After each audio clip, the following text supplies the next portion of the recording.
in this study. And there are many Singapore has made a lot of progress. PUB is an extraordinary agency.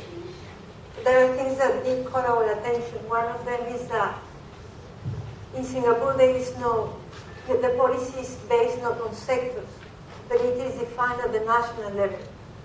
And as the minister said, there is a goal, there's a development goal, and then all the ministries work towards that goal, which doesn't happen elsewhere. Something else that is of course, called our attention is the leadership, how strong it was, how strong it has continued to be, but most important, the fact that even having taken a decision, the wisdom was such that the decision was stopped, it was reversed, it was intervened, it changed. This principle of looking ahead, looking across, and looking ahead has been applied in Singapore for many years, and it is a principle that also applies in the water sector.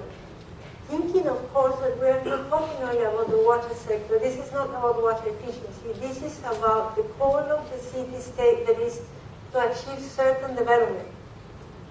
The best would be, of course, sustainable development, economic growth, that we can fulfill the expectations of the people and that the environment is protected, that we have the green, clean, and blue, as these excellent books on environmental policy say. And for that, each part plays its own part. That is what is most amazing, that there is an overall goal, and all the institutions work towards that goal.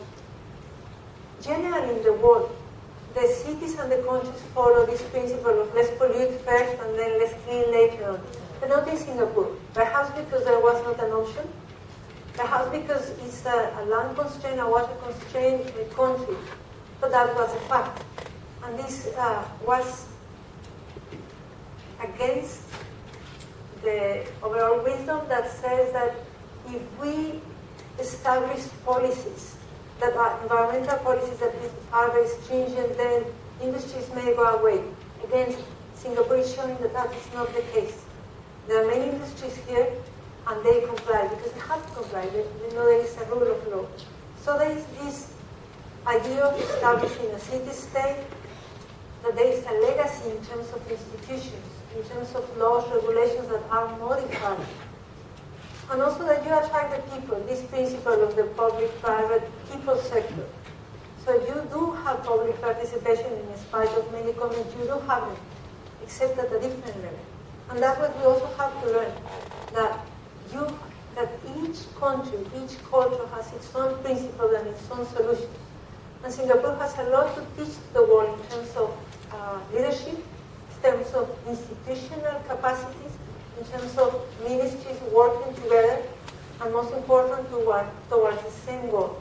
On the part of leadership, that's the most important part. Recognizing the role of each part, as Mr. Lee Kuan Yew told us, there was a leader, there was a group, but we would not have been able to do anything if we had not brought the people along with us.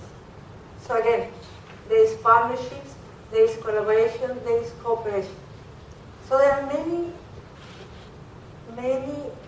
lessons to learn from Singapore, but these are the ones that call our attention. Thank you. That was excellent, Cecilia.